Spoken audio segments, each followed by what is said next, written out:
Remember how I said the Object 430 match on Muravanka would probably be my last 8.11 replay? I lied. So here's a match in the SU 122.44. I platoon up with Sofi and one of her viewers, Jane McPhee. Siegfried Line isn't a bad map for the 122.44 when it's top tier.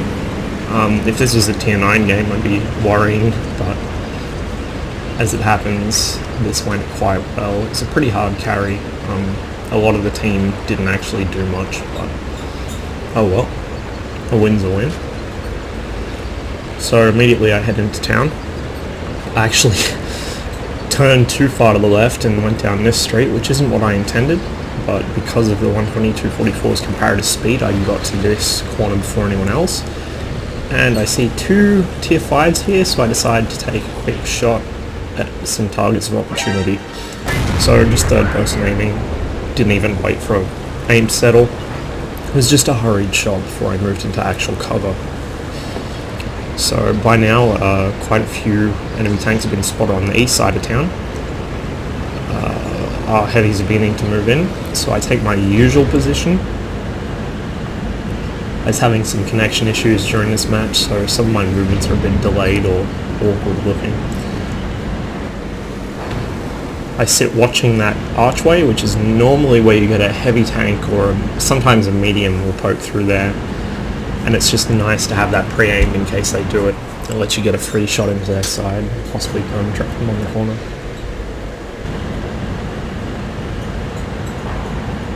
There's a Hellcat spotted, but he's still out in the field. 88 was around the corner. Snapshot. Of course it misses and bounces off his front plate. Now here, I messed up my traverse. So I couldn't traverse my gun far enough to the left to hit his cupola, and I didn't want to wait for my aim to reset after turning on my tracks. So I just took a shot at his lower hole just in case, but of course it didn't go through. He was using a 17 pounder, so take a fairly small amount of damage from him. I was hoping to tag that ELC, but he got away in time. The Churchill definitely looks like it's a prospective target though. So I wait just a moment, which was a mistake because the Hummel hit me and I knew that was going to happen. Thankfully it was only a near miss. So I pull back for a second, consider my options. There's a lot of tanks towards the center of the city, so I decide, yep, I'll roll around the corner, pop the ELC, pop the Churchill, and then work over the KV-1s. Chino is not really in a position where he concerns me, so I use the buildings as cover from the ELC, because I know he actually has a pretty dangerous gun. He crests the hill and loses almost all his health and bounces, as I give him a bad angle. Hellcat's still not in a position to hit me, and now I just snapshot the Churchill and finish that off.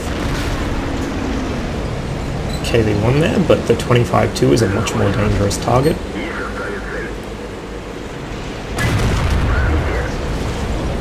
As you can see, I tend to play this thing with a lot of sort of third-person snapshots. Now, when you're top tier, you can afford to do that. If you're not top tier, it's not so smart. The reason I play it like this though is just its mobility and its DPM make it very good at just bullying tanks, particularly lower tier tanks. However, here you can see it backfire as I snapshot directly into the armoured beak of the KV-1.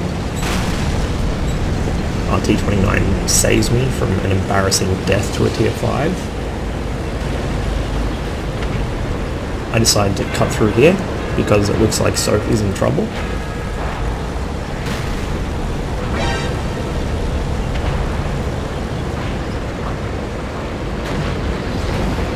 This T-29 looks like he wants to come around the corner. I could have tried for a tracking shot there, but I wait, knowing he's going to pull all the way out. J. McPhee takes out the other T-29, and here I go for the T-150 to help our Hellcat. So I track him and knock off most of his health. Hellcat manages to finish him, and now it's just the T-29 that has to be dealt with. He's chasing Sofi around the building. So I trade places with her and wait for him to pop out around the corner and then take him out.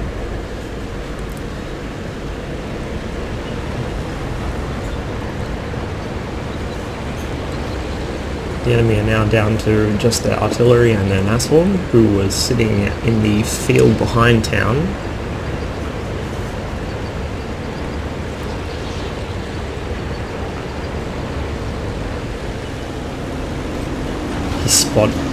He spotted drowning himself.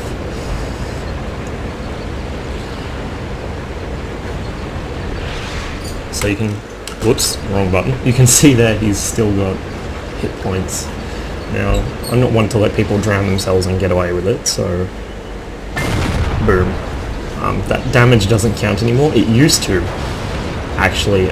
Early on when they first implemented physics, you used to be able to get free damage off people who drown themselves. Unfortunately, you can't anymore, but I just like to do it as a bit of a fuck you. So not a bad match. 3.4k damage. It's pretty decent. A couple careless plays from me, but you know, when you're top tier in 122.44, you can really afford to make some. It's really quite a good aggressive sort of TD. It's very much like the E25. You can really get up in people's faces and make them cry. And you know, you have the ridiculous sloping on your armor, so if you work it right, you can actually bounce things that you really shouldn't.